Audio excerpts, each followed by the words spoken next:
자, 오늘 하나님께서 우리에게 주시는 말씀 함께 보도록 하겠습니다.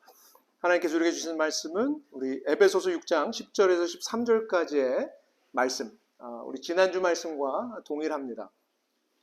우리 같이 한 목소리로 3절밖에 안 되니까 우리 함께 읽도록 하겠습니다. 시작! 끝으로 너희가 주 안에서와 그 힘의 능력으로 강건하여지고 마귀의 관계를 능히 대적하기 위하여 하나님의 전신갑주를 입으라.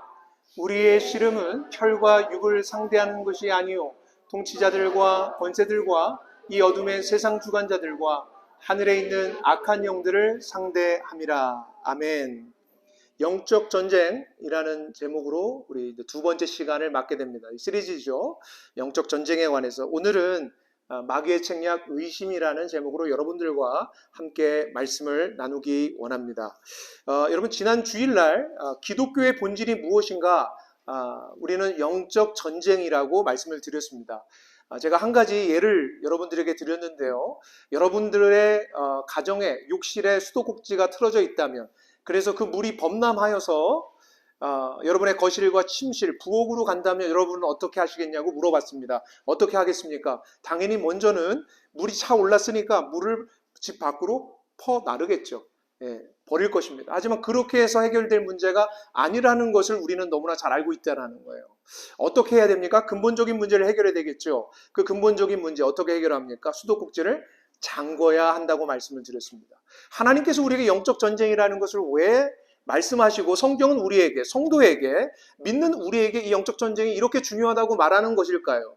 그것은 이 세상의 혼돈과 무질서와 암흑 가운데 처해 있는 것이 단순히 인간이 스스로 무엇인가 잘하면, 착해지면, 노력하면 되는 것이 아니라 그 배후에 우리를 어둠으로 또한 우리를 무질서로 결국에서는 영벌로 끌고 가는 영적인 세력이 있기 때문에 그 영적 세력을 우리가 생각하고 이 영적 전쟁이 무엇인지 그 본질을 깨닫고 그리고서 우리가 그 영적 전쟁에 참여하여 그 어두운 세력들을 몰아내므로 말미암아 우리가 이 땅에 하나님 나라가 오는데 우리가 참여할 수 있다고 말씀을 드렸습니다.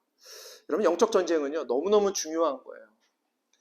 그럼 어떤 분들은 이렇게 얘기하죠. 목사님 영적 전쟁 무서워요. 저는 그냥 조용히 예수 믿다가 착하게 살다가 천국만 가면 되는 것 아니겠습니까? 그렇지 않더라는 거죠.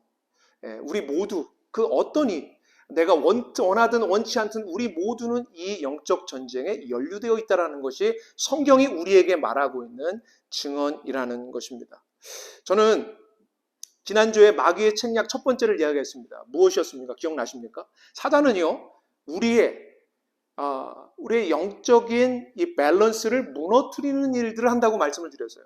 우리 마음은 세 가지로 이루어져 있습니다. 지와 정과 의라는 것이죠. 지성, 생각하는 것이고요. 정은 무엇입니까? 감정이고 체험이고 느낌을 이야기하는 것이고 또 의지는 실천의 영역입니다. 그런데 사단은요 이 세 가지가 고르게 발전하기를 하나님은 원하시는데 이것들을 깨트린다라는 거예요. 그래서 지적인 것에 포커스를 맞추다 보니까 다른 것들을 다 놓아버리고 어떤 분은 체험만 중요하게 여기다 보니까 또 그 외에 중요한 것들을 다 놓아버리고 결국 어떤 사람들은 실천을 중요하게 여기다 보니까 결국은 또한 중요한 하나님과 하나님을 알아가야 되는 지적인 것과 하나님을 체험해야 되는 것조차 다 내려놓는 이러한 불균형이 일어나고 있다는 것입니다. 자, 오늘은 우리가 또 다른 책략에 대하여서 나누기 원합니다. 그것이 무엇인가 한번 따라해 보겠습니다. 의심이라는 것입니다. 여러분 의심은 죄일까요? 아닐까요? 의심은 죄라고 우리는 보통 배웁니다. 저도 어린 시절 저는 모태신앙이라서 아무것도 못하는 그런 신앙으로 자라서 늘 어머니께 의심을 많이 품었고 신앙의 의심을 상당히 많이 품었습니다. 근데 성경에서 사실은 의심 자체는 죄가 아니라는 것을 알아야 됩니다. 여러분 내가 예수 그리스도를 믿음으로 말미암아 여기 우리 어르신들 많이 계신데 우리 한국에 7, 80년대 놀라운 하나님의 부흥이 있었습니다. 그때 하나님을 경험하고 감복하고 감화하고 받아서 마치 꿈결을 걷는 것처럼 아니면 구름 위를 걷는 것처럼 하나님을 만나서 너무 좋았던 때가 있었으리라 생각이 듭니다. 그렇죠? 그런 때가 분명히 있었습니다. 그런데 우리는 깨닫는 것은 이러한 감복과 감화가 사라지고 나서 우리에게 들어오는 것이 무엇인가? 자연스러운 것인데요. 의심이라는 거예요. 왜 그러냐면 내가 예수를 그렇게 만났는데 내가 별로 달라진 게 없는 거죠.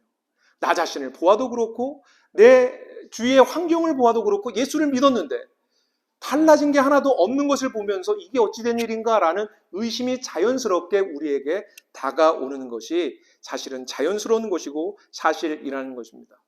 여러분, 이 의심이라는 거 두 가지 때문에 온다라고 크게 볼 수가 있어요.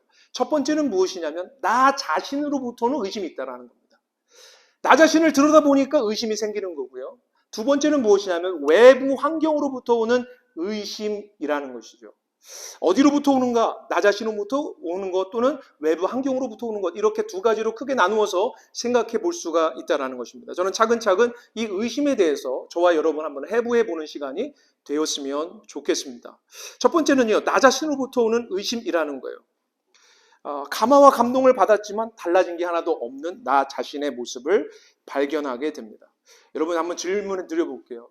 주일 예배마다 내가 오늘 하나님의 말씀을 듣고 또 하나님께 찬양하고 하면서 감화와 감동을 받습니다. 그러면서 우리는 무엇을 합니까? 결단을 합니다. 각오합니다. 그래, 내가 이번 한 주간은 이렇게 멋지게 살아봐야지, 내가 이렇게 주님을 위해 살아봐야지 라고 하는데, 그런 결단과 각오만큼 여러분이 살아내던가요? 나는 100% 결단한 만큼 100% 실천했다. 저만 손 들고 있어요. 여러분, 어렵다라는 것입니다. 내가 원하는 만큼 내 주님을 이렇게 사랑해야지 라고 하지만 실질적으로 우리가 6일간 살아가는 우리의 삶의 현장에서 그렇게 살아내지 못하는 것이 우리의 현실이라는 것입니다. 심지어 이런 경우도 있죠.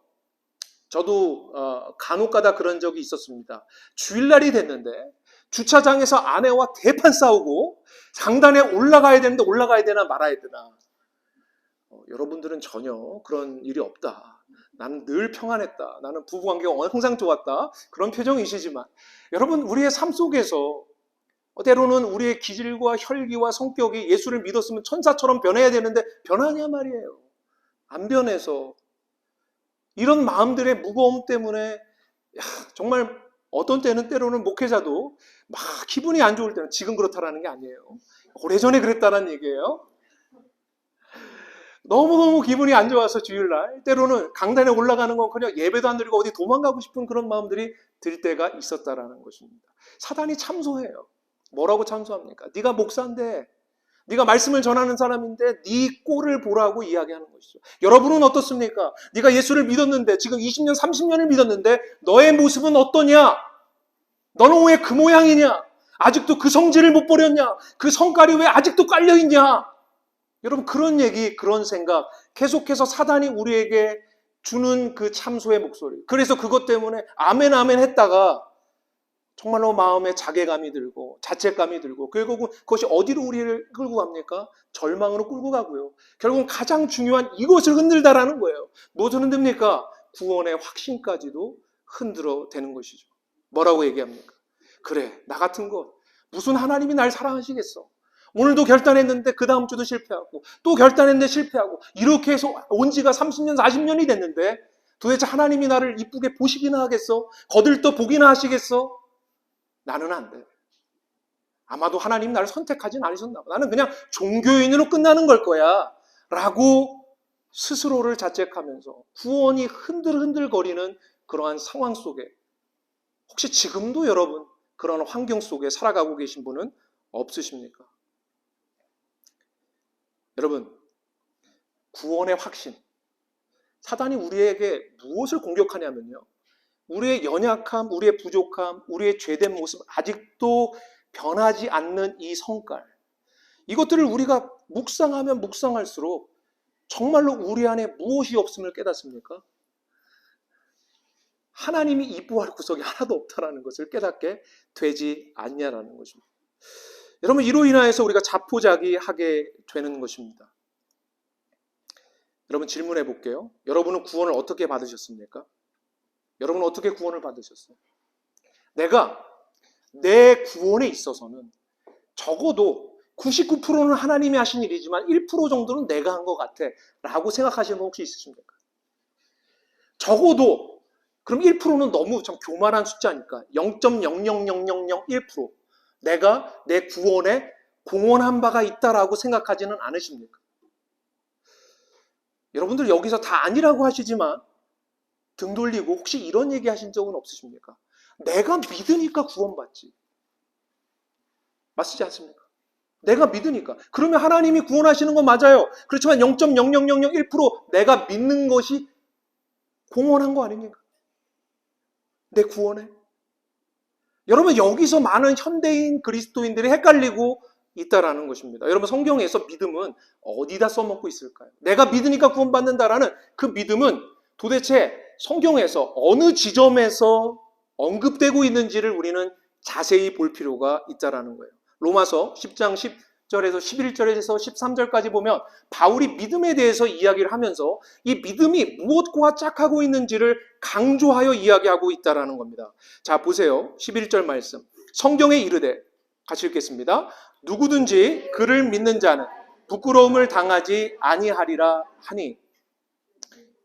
계속 읽겠습니다. 유대인이나 헬라인이나 차별이 없음이라 한 분이신 주께서 모든 사람의 주가 되사 그를 부르는 모든 사람에게 부요하시도다. 누구든지 주의 이름을 부르는 자는. 여러분 여기서 그를 믿는 자라고 했는데 누가요? 누구든지가 보이십니까? 여러분 믿음이라는 것이 무엇과 짝하고 있어요? 누구든지예요.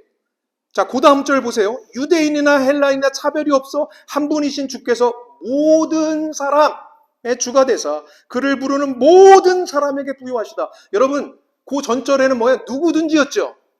그 다음 절은 뭐예요? 모든 사람에게. 헬라인이나, 그러니까 헬라인 이방인을 얘기하는 거예요. 유대인이나 차별이 없다. 모든 사람 반복하고 있는 것이 보이십니까? 믿음이 어디서 등장하는지 그 다음 절 보세요. 같이 읽겠습니다. 시작. 누구든지. 여러분 믿음이라는 것이 무엇과 함께 짝하고 있습니까? 누구든지예요.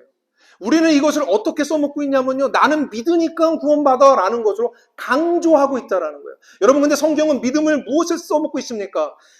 구약에서 하나님의 백성은 누구였어요? 유대인들밖에 없었습니다. 혈통이 중요한 거였어요. 무엇이 중요했습니까? 율법이 중요했어요. 할례를 지키고 안식일을 지키고 정결법을 지키는 것이 중요한 문제였습니다. 그런데 예수 그리스도가 오심으로 말미암아 율법을 폐하시고 모든 이에게 하나님의 구원이 활짝 열리게 되었다는 거예요. 여러분 이것을 이야기하는 것이 믿음이라는 것입니다. 많은 사람들이 착각해요. 내가 믿는 믿음은 마치 유대인이나 할례인이나 율법이라는 그 크고 거대한 장벽이 과거의 구약에서는 율법이었는데 신약에 와서는 믿음으로 바뀌었다는 엄청난 착각 속에서 믿음을 생각하는 분들이 너무나 많이 있다는 거예요. 하나님 그런 게 아니라는 거예요. 여러분 한 가지 예를 한번 들어보겠습니다. 여러분이 바다에 빠졌습니다. 밧줄, 구조선이 그런데 왔어요. 그래서 밧줄을 휙 던졌어요. 그래서 그 밧줄을 잡고 여러분이 살았습니다. 그럼 살아서 여러분이 여러분의 친구들에게 내가 어떻게 살았는지를 얘기할 때 이렇게 얘기하겠습니까? 내가 바다 한가운데서 허우적거리고 있었는데 구조선이 오는데 내가 정광석과 같은 속도로 그 밧줄을 멋지게 잡았지. 그리고서 마치 터치다운 하는 것처럼 아주 멋지게 그 라인을 들어간 거야. 그래서 내가 이렇게 살아난 거지 라고 이야기하는 사람 있겠습니까? 아니면 이렇게 그러면 이렇게 이야기하지 않겠어요? 내가 정말 죽을 수밖에 없었는데 그 구조선이 와서 나에게 밧줄을 던져짐으로 말이야. 내가 이렇게 살아났어. 얼마나 감사한지 몰라. 여러분 전자예요 후자예요? 뭐가 맞는 거예요? 전자예요. 내가 정광석 같은 속도로 멋지게 잡아서 터치다운 하듯이 구조선 안으로 껑충 들어가서 내가 살아났지. 여러분 이게 맞는 겁니까? 아니죠. 여러분 믿음은 뭐죠? 믿음은 내가 잡는 거예요. 밧줄. 맞습니까? 그냥 밧줄이 오는 것을 잡았을 뿐입니다. 내가 동의한 것입니다. 여러분 그런데 어느 순간 우리 그리스도인들이요. 나는 믿으니까 구원받고 너는 믿지 않으니까 지옥까지 이런 식으로 믿음으로 편가르기를 하고 있다는 것입니다. 너무너무 비참한 일이 지금 오늘날 벌어지고 있다는 거예요. 여러분 한 가지 더 그러면 물어볼게요. 우리는 믿음으로 구원받습니까? 은혜로 구원받습니까? 이쯤까지 얘기했는데 믿음이라고 하면 제가 다시 설교 다시 시작하려고 그래요. 맞아요. 여러분 은혜로 구원받는 거예요. 여러분 은혜가 뭐죠? 내가 아무런 자격이 없는데 내가 부적격자인데 하나님께서 나를 감당할 수 없는, 내가 잘한 것보다 더 좋은 것을 주시는 그 호혜, 그 선물을 가르쳐서 은혜라는 거예요. 그러니까 구원은요 철저하게 은혜로 받는 것이지, 그리고 그 은혜를 보니까, 그 놀라운 하나님의 사건을 보고 하나님의 구원의 역사를 보니까 내가 뭐라고 하는 거예요? 아멘, 그렇습니다. 하나님께서 열어놓으신 놀라운 구원의 길, 영광과 찬양과 하나님께서 우리 성도에게 주신 부활의 길로 가는 멋진 드라마로 우리를, 배역을 막장 드라마에서 영광스러운 드라마로 배역이 바뀌어지게끔 하시는 놀라운 하나님의 사건 앞에서 아멘, 옳습니다, 그렇습니다, 내가 그렇게 살겠습니다 라고 수납하는 행위가 믿음이잖아요. 자, 여러분, 그렇다면 다시 질문. 여러분 안에 그러면 구원의 자격이나 조건이 있습니까? 있어요, 없어요? 근데 왜 낭망해요? 왜 한심이 서요? 난 그럴 수밖에 없어. 나는 구원받지 않았나 봐. 내 꼬라지를 봐.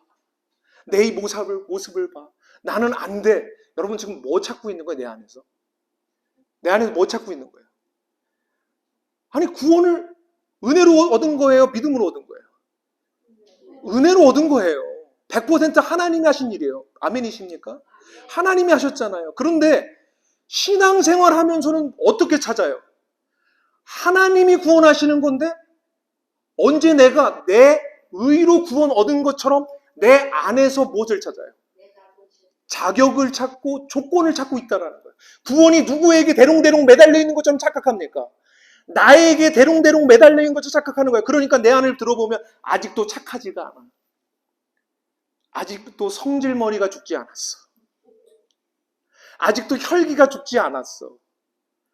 아직도 하나님이 원하시는 만큼 살지 못해. 너무나 멀리 떨어져 있어. 그러니까 나를 보니까 사단이 계속 공격하는 거예요. 그래, 네 그 모습을 하나님이 사랑하시겠냐? 네 그 모습을 하나님께서 받으시겠느냐? 하나님께서 안 받으신다고 사단이 공격하는데 거기다 대고 뭐 하는 거예요? 아멘, 아멘 하고. 그러니까 나는 안 돼. 그러니까 점점 무엇이 흔들립니까? 구원이 흔들리더라는 거죠. 사랑하는 성도 여러분, 구원은 누가 하시는 거예요? 하나님이 하시는 거예요. 여러분 안에서 여러분의 구원의 확신의 근거를 찾기 시작할 때 여러분은 시험 들기 시작한다는 걸 기억하세요. 여러분, 구원의 조건과 확신은 누가 가지고 있는 거예요? 하나님이 가지고 계신 거예요. 그런데 오늘날 어느 순간부터 예수를 믿으면서 착각하더라는 거예요. 하나님이 아무런 자격 없는 나를 구원하셨는데 하나님께서 모든 것의 조건과 자격, 우리를 건져내시는 모든 것, 하나님의 은혜에 하나님께만 달려있는 것인데 어느 순간 내 안에서 찾고 있다는 거예요. 여러분, 이것이 얼마나 큰 사단의 공격인지 모른다라는 것입니다.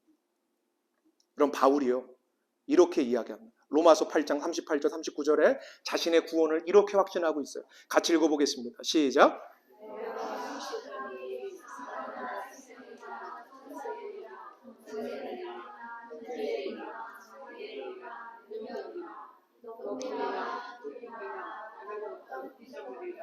우리를 우리 주 그리스도 예수 안에 있는, 여러분, 바울이 뭐라고 얘기해요? 내가 하나님 정말로 열심히 하나님 앞에 헌신했죠. 제가 죽을 고생 여러 번 했습니다. 그러니까 저는 확신해요. 제가 구원받을 것을. 이렇게 얘기하고 있습니까? 아니요. 무엇에 근거하여 자신이 확신하는 거예요? 하나님의 끊을 수 없는 사랑에 근거하는 거예요. 바울은 전적으로 어디에 매달려 있습니까? 내가 열심히 수고했으니까, 내가 열심히 땀 흘렸으니까, 내가 열심히 주를 위해서 성인하는 삶을 살았으니까 나는 구원받으리라. 여러분, 이렇게 가고 있다면 여러분 구원에서 탈락하는 길로 가고 있는 거예요. 은혜 밖으로 밀려나고 있는 거예요. 여러분, 우리가 예수를 잘 믿는 건 무엇입니까? 점점점 나 같은 것 때문에. 오늘 우리 함께 찬양했잖아요. 예수의 피밖에 없네. 예수의 피밖에 없네. 나이가 자랑할 것은 예수의 피밖에 없네라는 자리로 내가 점점 밀려가고 있다면 예수 잘 믿고 있는 거예요. 여러분, 우리가 기억해야 돼요.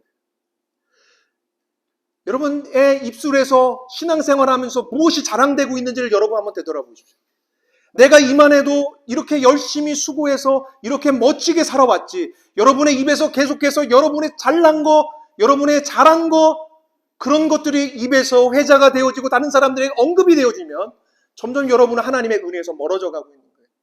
그런데 나 같은 것 이렇게 보잘것없는데, 나 같은 것 이렇게 연약한데, 나 같은 것 이렇게 정말로 하나님이 보시기에 보잘것없고 하찮은 인생인데, 내가 예수의 은혜를 알아서 예수의 갈보리 십자가 언덕의 그 사랑 때문에 내가 구원받았지라고 내 입에서 예수의 십자가, 예수가 계속해서 회자되고 언급되고 있다면 예수 잘 믿고 있는 것입니다.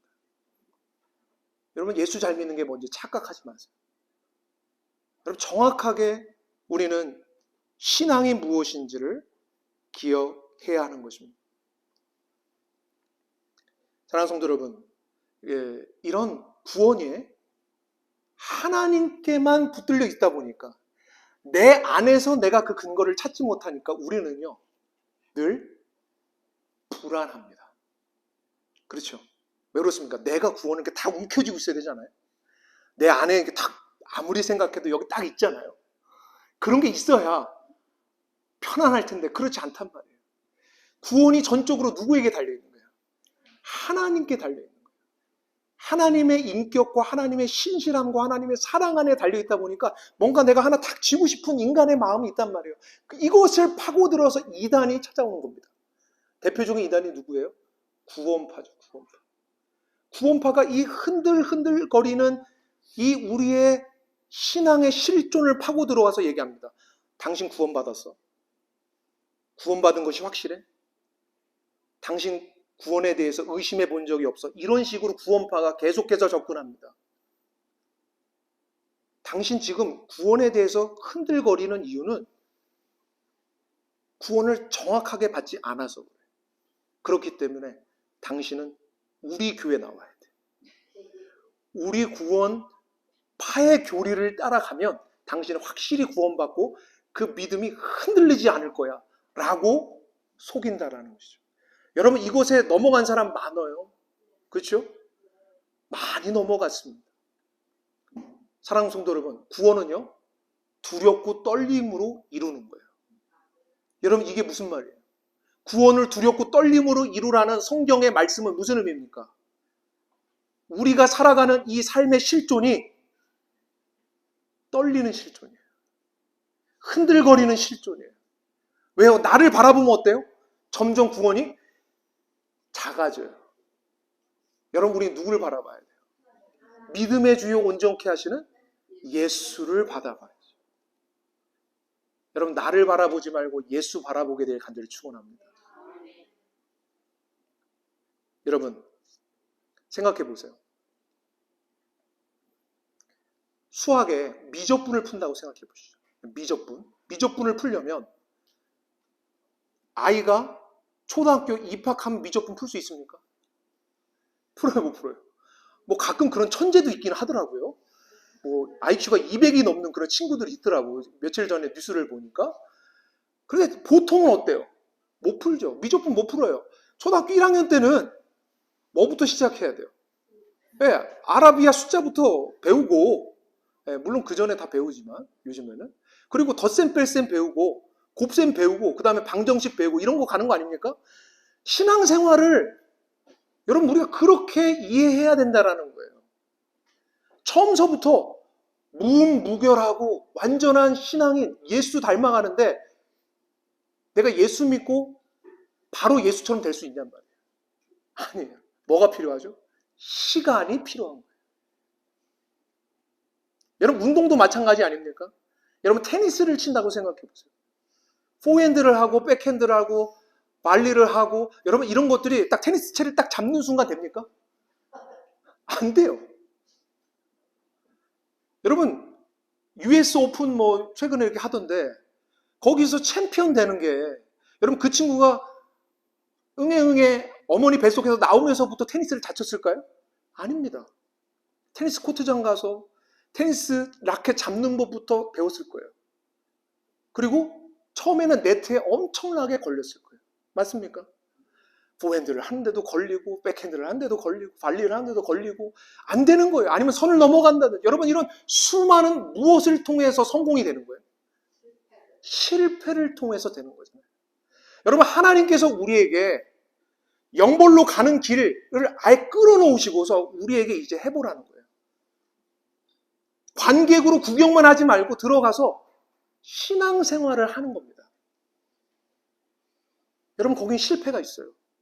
수많은 후회가 있을 거예요. 그런데 주님 뭐라고 하십니까? 가라는 거예요. 진보하라는 거예요. 어제보다 오늘이 나을 것이니까 계속 해보라는 거예요. 여러분 이것이 신앙생활입니다.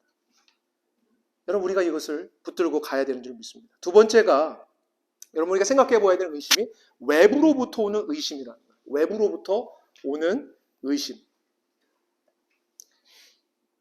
이런 의심입니다.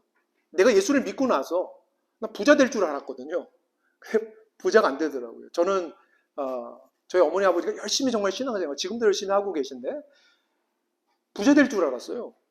근데 아직도 부자가 안 되시더라고요. 언제 될지 모르겠어요. 여러분 예수 믿고서 질병이 찾아옵니까? 안 찾아옵니까? 찾아와요. 네. 고난이 찾아옵니다. 이런 것들에서 이해가 안 되고 소화가 안 돼서 의심이 드는 거예요. 하나님 나 정말 사랑하시는가? 하나님은 냉랭하신 하나님 아니신가? 하나님은 나에게 벌 주시는 하나님 아니신가? 이런 식으로 하나님에 대하여서 오해하는 이런 의심들이 생기기 마련입니다. 또한 어떤 의심이 듭니까? 정말로 이번에는 잘못했어요. 하나님 앞에 누가 봐도 잘못한 일을 했어요. 그래서 하나님 앞에 회개했습니다. 하나님 용서해 주세요. 정말로 잘해볼게요.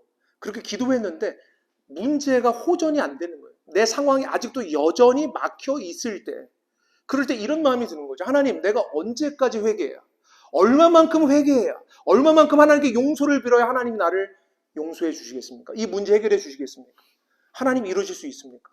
그러니까 하나님에 대하여서 냉랭해지는 겁니다. 신앙이. 사단이 이것을 또한 공격한다라는 것이죠.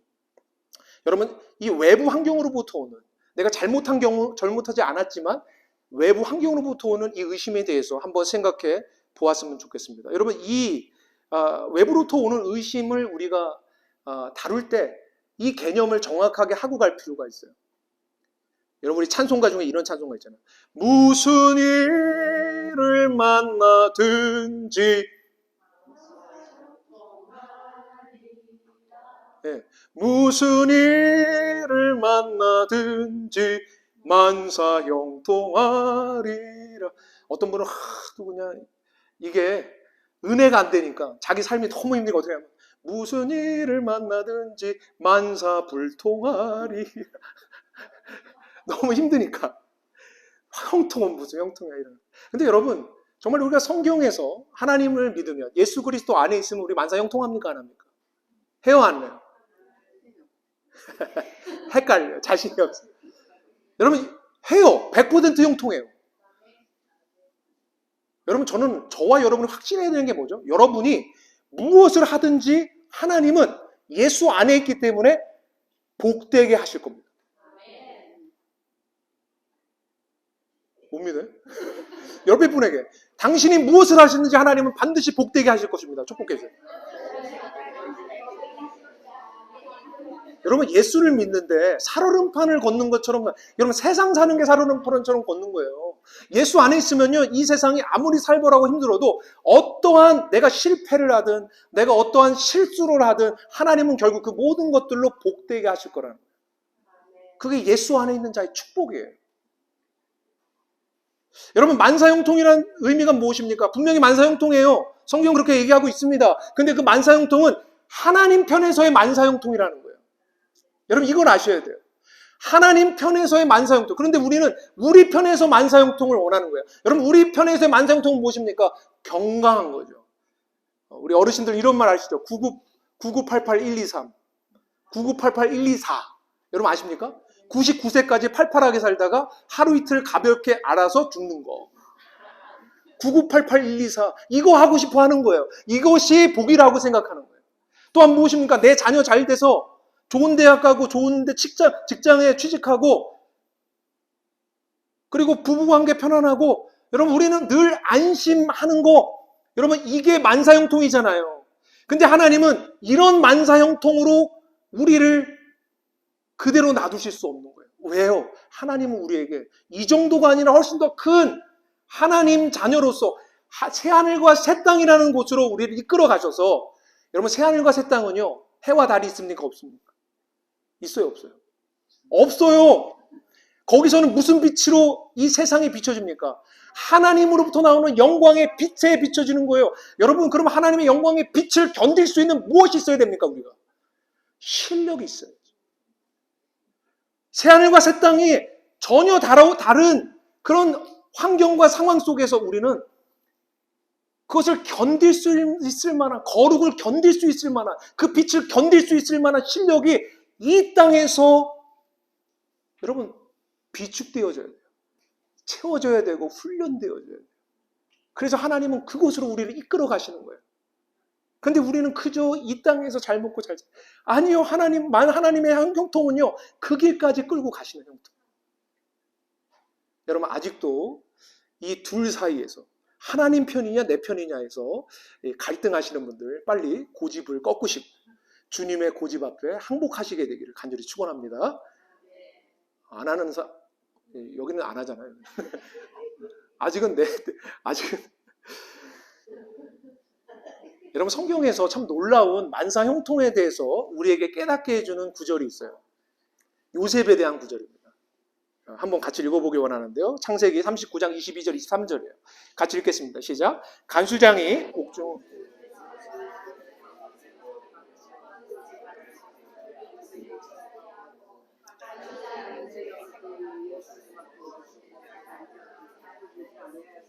이는 여호와께서 요셉과 함께 하시고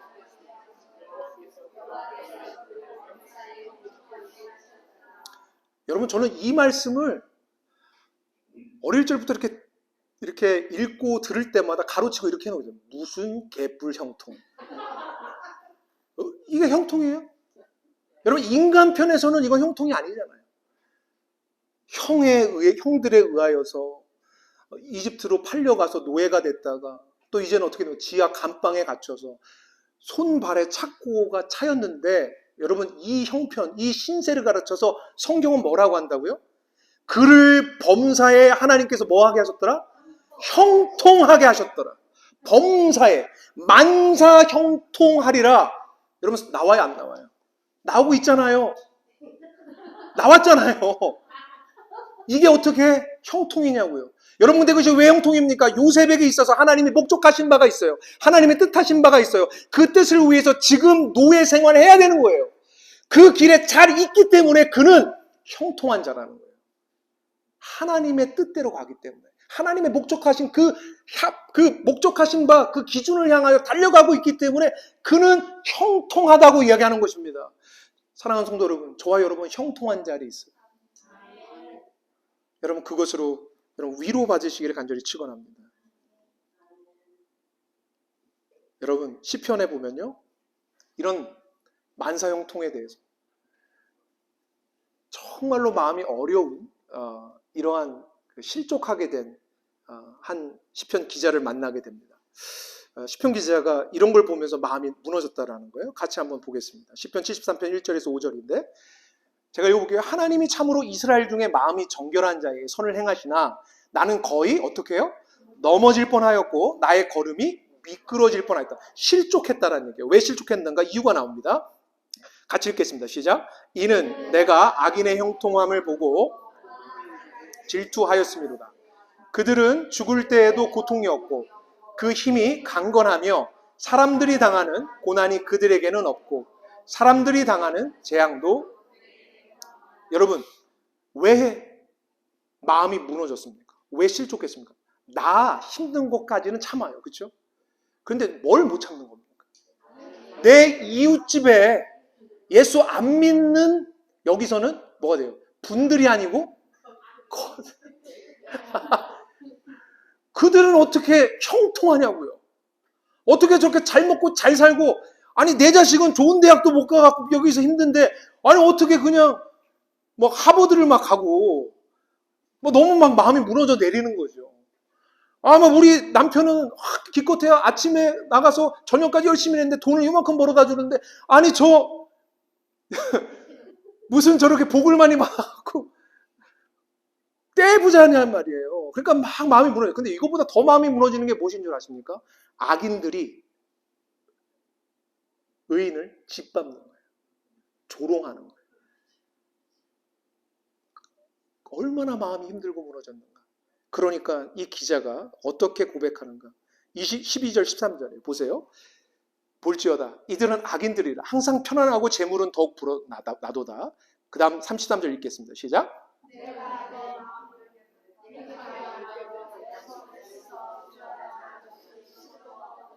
여러분 이게 우리말로 하면 뭐예요? 헛되도다. 내 마음을 깨끗이 하며 내 손을 씻어 무죄하며.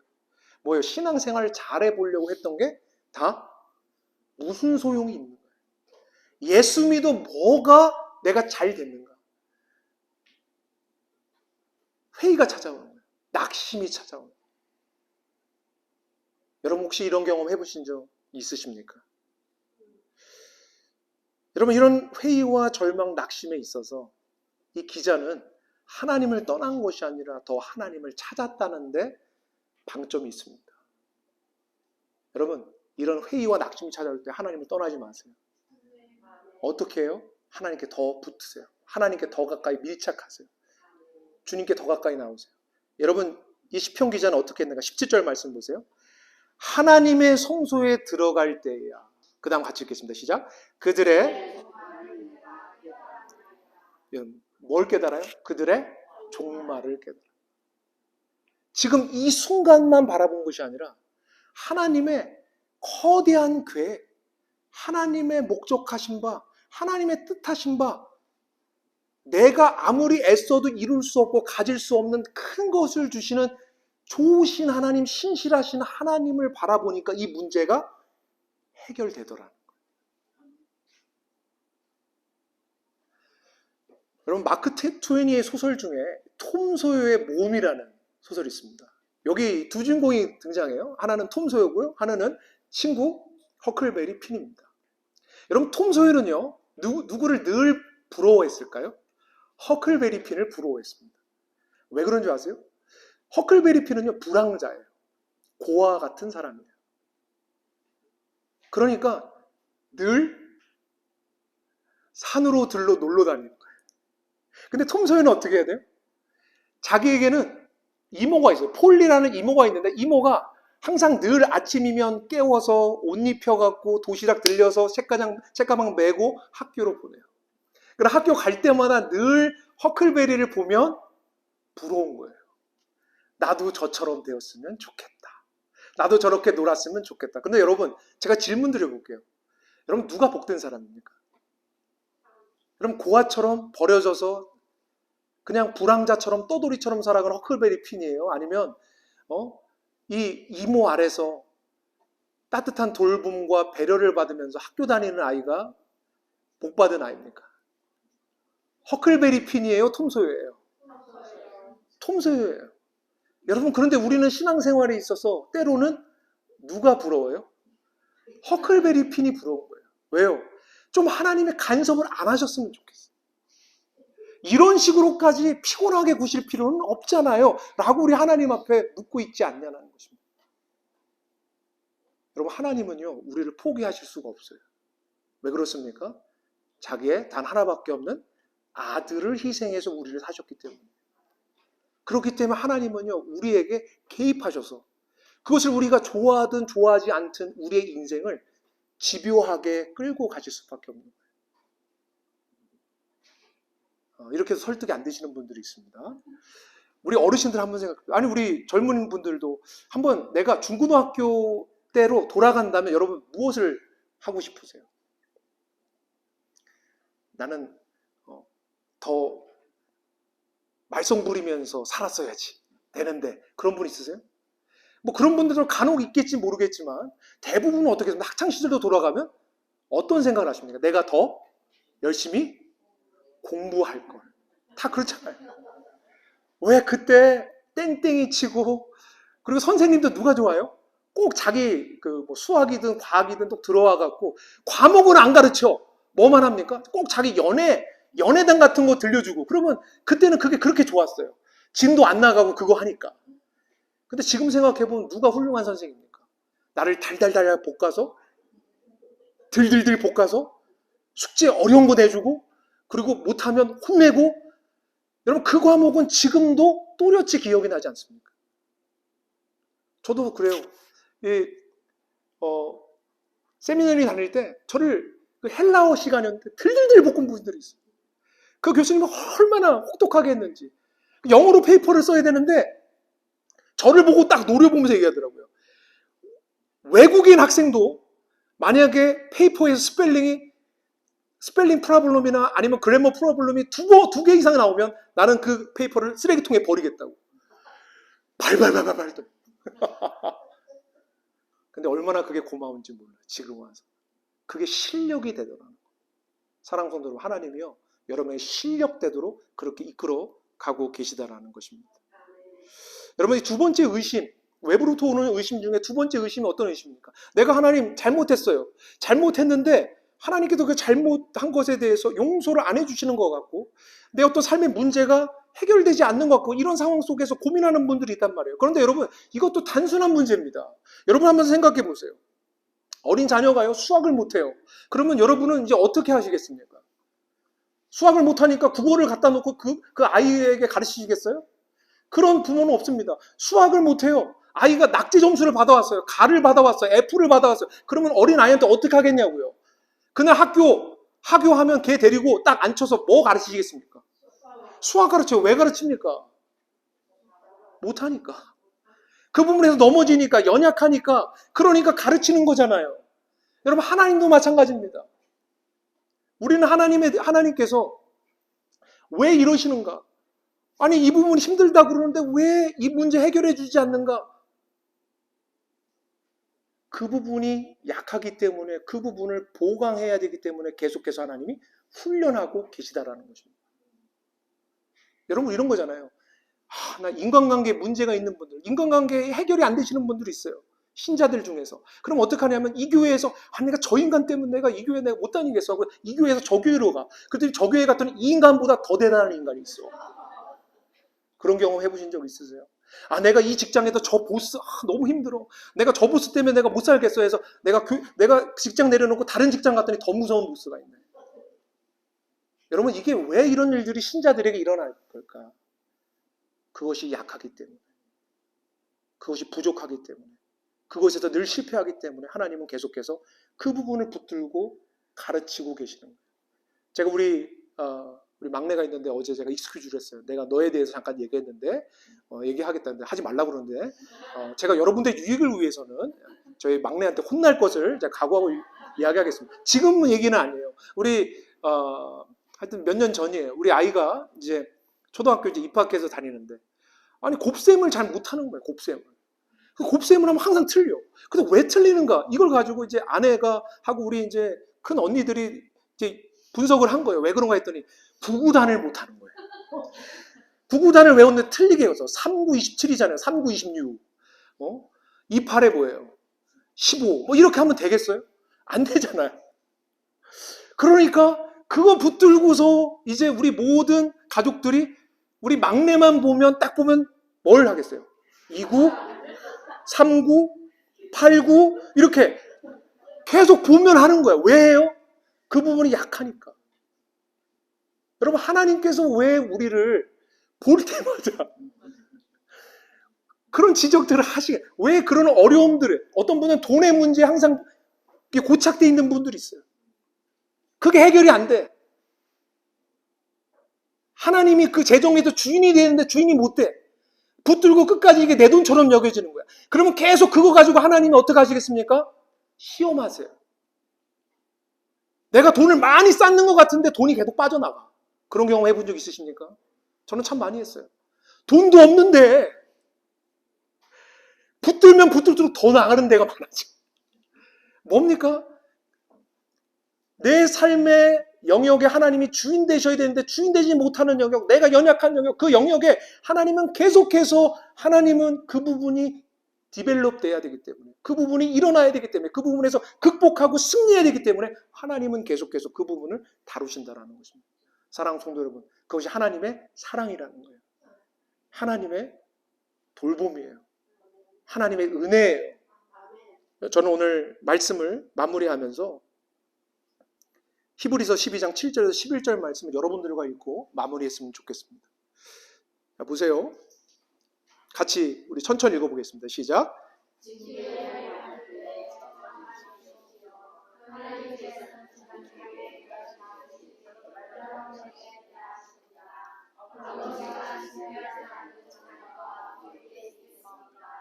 모든 자, 여러분은 사생아이지 참. 우리가 육신의 아버지도 훈육자로 모시고 공경하거든 하물며 영들의 아버지께 복종하고 살아야 한다는 것은 더욱더 당연한 일이 아니겠습니까? 육신의 아버지는 잠시 동안 자기들의 생각대로 우리를 징계하였지만 하나님께서는 우리를 자기의 거룩하심에 참여하게 하시려고 우리에게 유익이 되도록 징계하십니다. 무릇 징계는 어떤 것이든 그 당시에는 즐거움이 아니라 괴로움으로 여겨지지만 나중에는 이것으로 훈련받은 사람들에게 정의의 평화로운 열매를 맺게 합니다. 아멘. 사랑하는 성도 여러분, 신앙생활이 뭘까요? 따라해봅시다. 신앙생활은 훈련받는 것입니다. 여러분, 내가 훈련받고 있지 않다면 여러분, 내가 정말 신앙생활을 하고 있는가를 점검해 봐야 돼요. 여러분, 우리가 이 땅의 사람들, 주님께서 우리를 부르시는 날까지 오늘 훈련받아야 돼요. 걸어가야 됩니다. 여러분, 선자는 무엇할까 조심해야 돼요? 넘어질까 조심해야 돼요. 우리는 늘 성장해야 합니다. 여러분, 그것을 기억하고 하나님의 그 사랑 안에서 여러분 의심을 이겨내는 저와 여러분에게 간절히 축원합니다. 자, 우리 나눔 시간 갖도록 하겠습니다. 우리 다 같이 일어나셔서 같이 좀 나눔 시간 가질 텐데요. 자, 질문은 이것입니다. 당신은 어떠한 의심에 쉽게 빠집니까? 그 의심을 극복하기 위해서 어떠한 일을 하셨는지요? 오늘 설교 말씀을 다음 한 주간 어떻게 구체적으로 적용하시겠습니까? 요 질문 가지고 같이 다 일어나셔서 나누겠습니다. 우리 유나도 나무.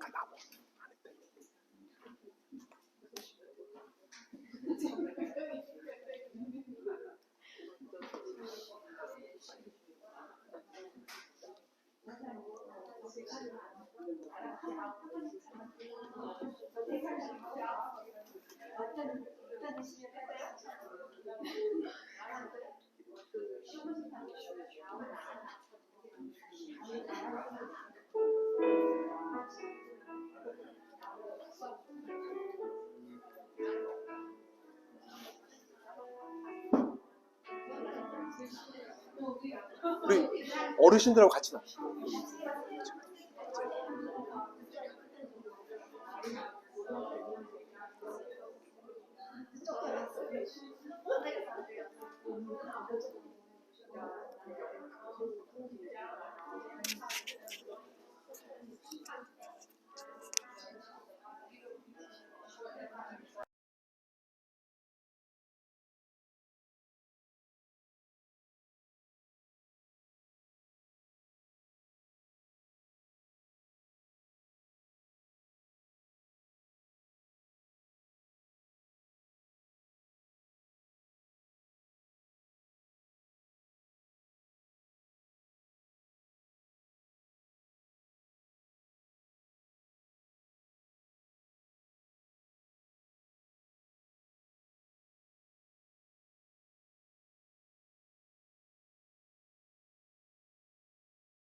걱정해서 일가 나왔는데 일가는 왜 지가 죽는데 네.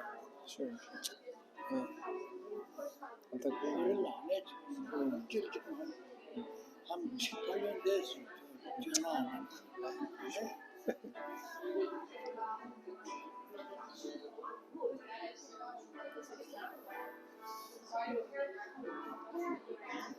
자, 우리 나눔 마무리 해주시고요. 우리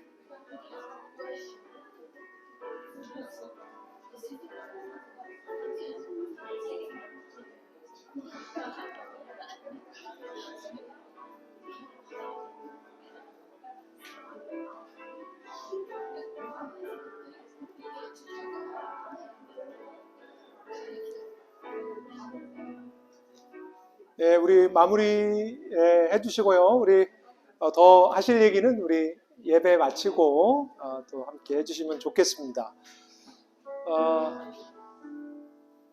우리 교회는 늘 성만찬 하죠. 우리 예수님의 사역과 피를 대하면서 오늘도 우리 아무런 자격 없음을 우리가 고백하고, 여러분 예수 잘 믿는 것은 다른 게 아니라 예수의 십자가 나와의 거리가 얼마나 되는가, 내가 얼마나 일상생활에서 내 삶 속에서 십자가를 붙들며 살아가고 있는가, 그 은혜 안에 내가 살아가고 있는가, 그 싸움입니다.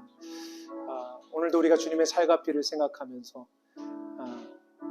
내가 주님만 자랑하는 인생 되겠습니다. 주님 안에 거하는 인생 되겠습니다.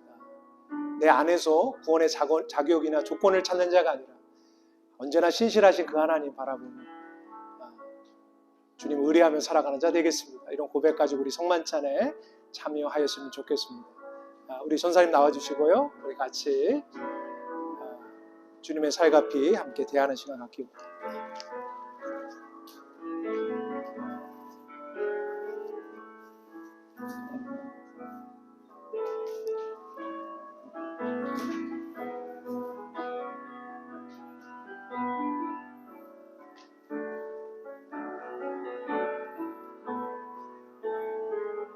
주님의 모임입니다.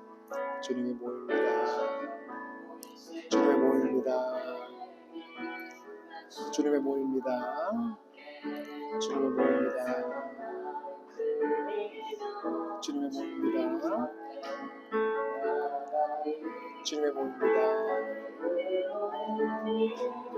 주님의 모임입니다. 주님의 모임입니다.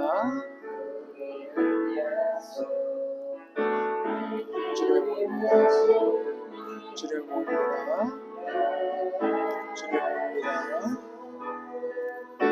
모임입니다. 주님의 모임입니다.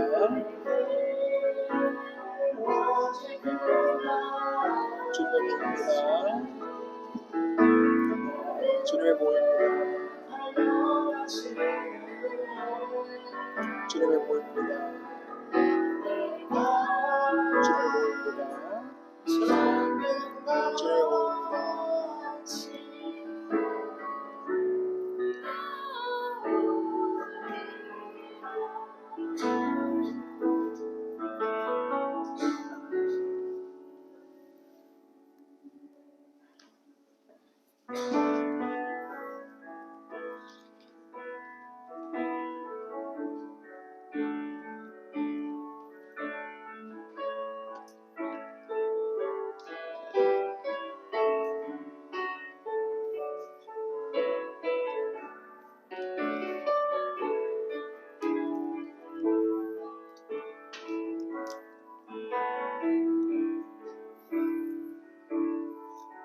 우리 함께 찬양하면서 나아가기 원합니다. 주가 보이신 생명의 길, 우리 시간 함께 찬양하며 나아가기 원합니다. 주님이 옳습니다 라는 고백 가지고, 주가 보이신 생명의 길, 나 주님과 함께 강한 마음 들이며 주님 앞에 나가리.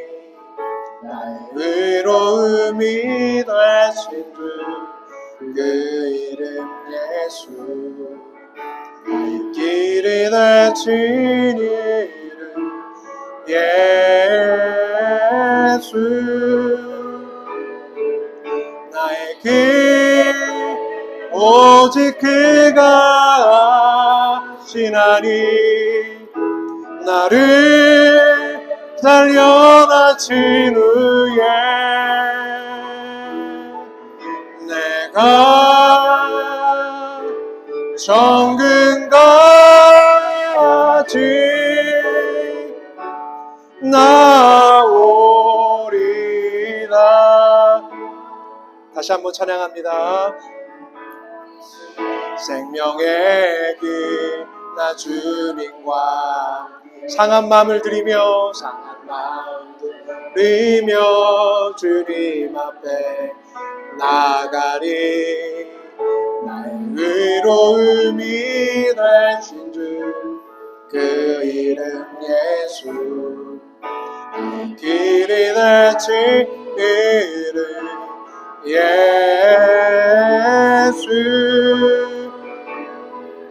나의 길 오직 그가 아시나니.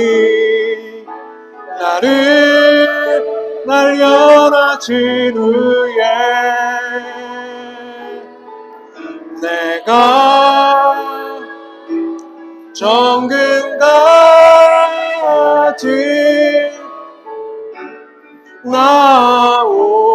나오리라. 나의 길 오직 그가 아시나니. 나를 단련하신 후에 내가 정금같이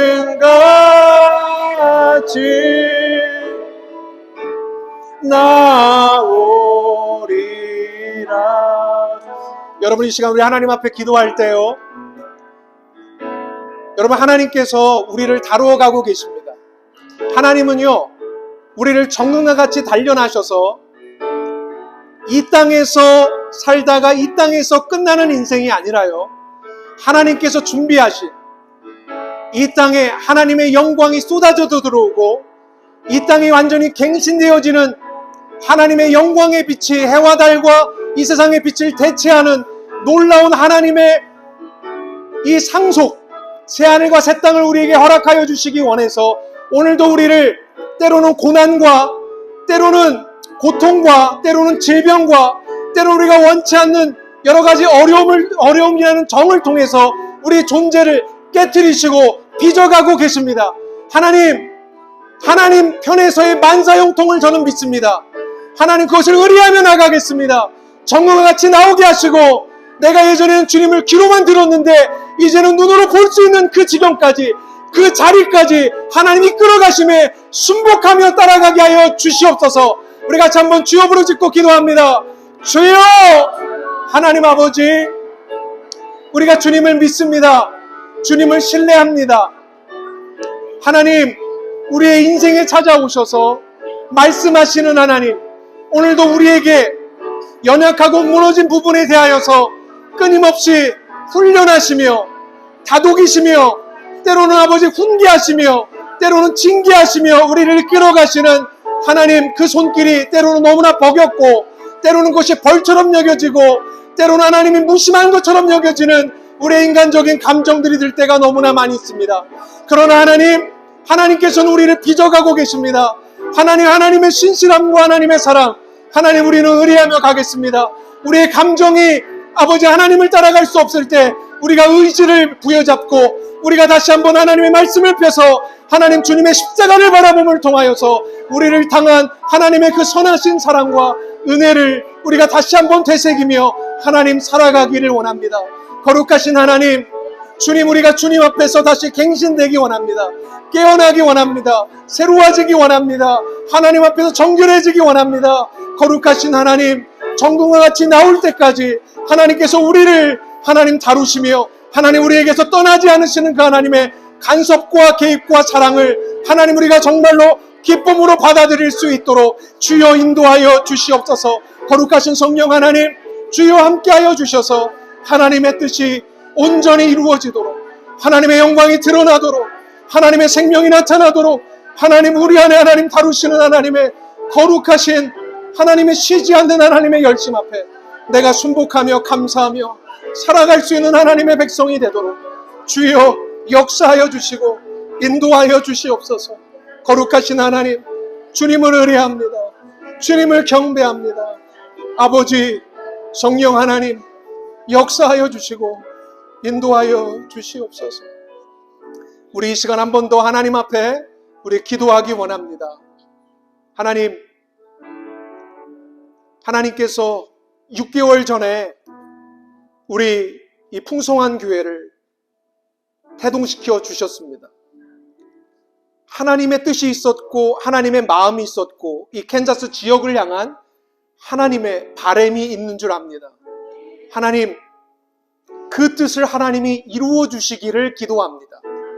하나님이 세우신 교회, 예수 그리스도가 반석이 된 교회로 하나님, 우리가 지역사회를 섬기며 세상을 섬기며 또한 주위에 있는 여러 교회들을 섬기기를 원합니다. 하나님, 우리는 주위의 교회들과 경쟁하는 교회가 되지 않기 원합니다. 우리는 다른 교회들을 세워주고 축복하며 또한 함께 더불어 갈 수 있는 아름다운 교회가 되어져 가기를 원합니다. 특별히 캔자스 지역에 아직도 주님을 알지 못하는 영혼들을 주님께로 돌이키는 하나님의 교회가 되기를 원합니다. 하나님의 교회를 세워 주시옵소서. 하나님, 주님 역사하여 주시옵소서. 하나님께서 그 누구보다 우리의 필요를 아십니다. 하나님, 우리가 예배당이 필요한 가운데 있습니다. 하나님, 그 필요들을 채워주실 것을 믿습니다. 하나님과 기다리며 소망하며 인내하며 하나님이 이루실 것을, 하나님의 때에 이루실 것을 신뢰하며 하나님, 우리가 승리하게 하여 주시고 우리 서로를 뜨겁게 사랑하는 아름다운 공동체 되게 인도하여 달라고 우리 같이 한번 주여 부르짖고 기도합니다. 주여! 하나님 아버지, 주님 이루어 주시옵소서. 하나님의 뜻이 이루어지기 원합니다. 하나님의 마음이 이루어지기 원합니다.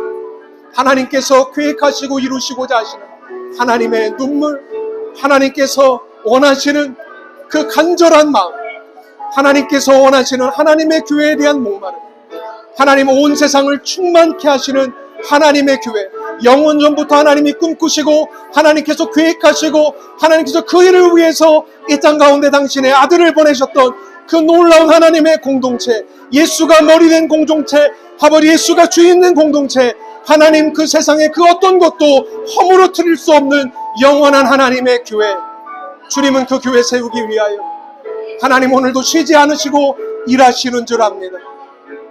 거룩하신 하나님 이루어 주시고 하나님 역사하여 주시고 하나님 주님 일으켜 주시고 하나님, 우리 모두가 그 하나님의 뜻에 하나님 부름받은 자로서 하나님의 그 마음과 하나님의 눈물과 하나님의 열정과 하나님의 바람을 하나님 우리가 끝까지 하나님 이루어 갈 수 있는 하나님 우리 안에 인내를 허락하여 주시고 사랑을 허락하여 주시고 하나님, 우리가 혼자 가는 것이 아니라 우리가 더불어 함께 손을 잡고 하나님의 뜻을 위하여 살아가는 하나님의 공동체가 되도록 하나님 역사하여 주시옵소서.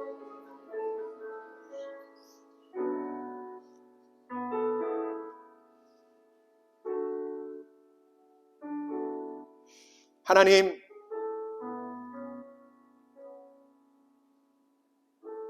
우리가 예수를 믿으면서 예수 안에 살아보려고 할 때마다 우리 안에는 기쁨도 있지만 때로는 깊은 자괴감과 또한 낙심을 경험하게 됩니다. 왜냐하면 결단만큼 각오만큼 삶에서 사라지지 않는 나의 연약함과 부족함을 발견하기 때문입니다. 하나님, 예수 위하여 살아보고 싶고 예수 안에 살아보고 싶은데 세상이 만만치 않습니다. 우리를 죄와 죄의 유혹과 고난으로 때로는 그 앞에서 우리는 혼비백산하고 넋이 나갈 때가 어찌나 많이 있는지요. 하나님, 그러나 다시 일어나서 주님의 자녀답게 살아보기를 원합니다. 하나님, 그것이 하나님이 원하시는 마음입니다. 하나님, 내 실패를 보며 좌절하지 않게 하소서. 하나님을 바라보며 소망을 갖게 하소서. 내 입술에서, 내 삶 속에서 예수의 십자가가 예수 처음 믿을 때만 세워진 것이 아니라 늘 그 십자가 붙들고 십자가만 자랑하는 인생으로 하나님 살아가게 하옵소서. 거룩하신 하나님, 여기 곳에 모여서 함께 예배하는 지체들, 또한 온라인으로 함께 할 수밖에 없는 지체들 가운데 주의 영으로 함께 하여 주시고, 좀 한 주간 살아갈 때 사단의 공격 속에서 신실하신 하나님 바라보며 승리하게 하소서. 하나님께서 우리의 연약함에 대하여 징계하시고 훈련하실 때 그것이 벌처럼 여겨질지라도 그 느낌에 순복하지 않게 하시고, 하나님, 이것은 사랑이고 돌봄이고 하나님의 목적하신 바, 하나님의 뜻하신 바를 위한 하나님의 열심임을 기억하며 오히려 그런 자리 속에서 감사하게 하여 주시고, 피하여 다니는 자가 아니라 그 시험을 넘어서고 견뎌내고 그것을 붙들어 씨름하여서 그것을 실력으로 만들어내는 하나님의 자녀가 되게 하여 주시옵소서. 이제는 하늘 보좌를 버리고 이 땅 가운데 오셔서 우리를 위하여 물과 피를 다 흘리시며 죄된 우리를 위해서 자신을 주신 독생성자 예수 그리스도의 은혜와 하나님 아버지의 극진하신 사랑과 성령 하나님의 교통 내주 함께 하시는 역사가 오늘 사단의 공격, 의심을 통하여서 우리의 구원을 흔들며 의심을 통하여서 우리를 낙심하게 만들고 좌절하게 만드는 그 모든 사단의 세력으로부터 우리가 그것을 직면하며 그것을 격파하여 우리의 무너진 영역으로 회복하며 하나님의 뜻을 위하여 살아가기로 다짐하는 우리 모든 믿음 안에 있는 지체들 머리 위에 영원토록 함께 하시기를 간절히 축원하옵나이다. 아멘.